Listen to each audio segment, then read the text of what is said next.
I have about 5 questions I want to ask you from what you just said there. But the first one was A, the voice of highest authority in any company is the customer. And there's too often, in my opinion, I want your opinion on this, there's nobody that's in charge of the voice of the customer, the insights. It's not sales. That's not their job. It's not customer success. It's not their job. The CMO departmentalized on marketing a lot of the time.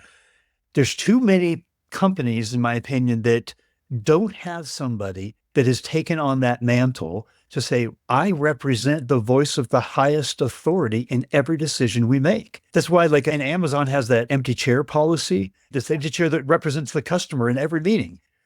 As if the customer were sitting with us today, how would we be making decisions differently? I love that.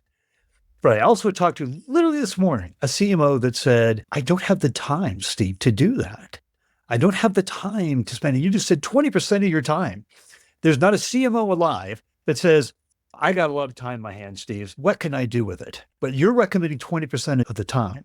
What do you say to CMOs that don't see it as their job to be that voice of the customer or just don't have the time?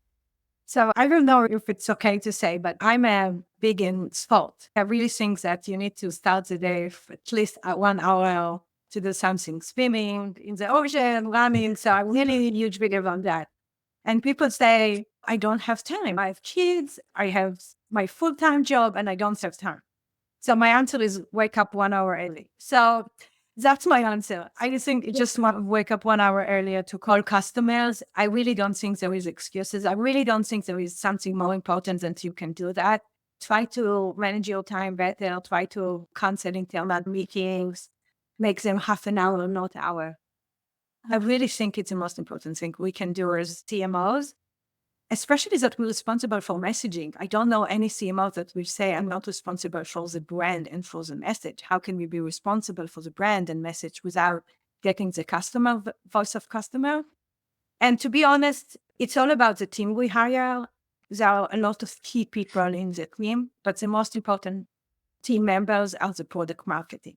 And the product marketing job is a VOC, the voice of the customer. Their job is to bring the product to the customers in the language of the customers. Their job is to understand the stories, the use cases of every small customer. Their job is a customer advisory board, managing the relationships there. Their job is to understand the user conference and the agenda. So every part of that forces them to spend a lot of time with the customers. Win-loss analysis. How can we do win-loss analysis without talking to customers? So I do think that the product marketing team responsible for the voice of the customer in a company. And once you have that, you own this team, it's part of your job to understand. And I'm all about outsourcing. I would outsource everything except of, I call it the brain, and the brain is a relationship with the customer.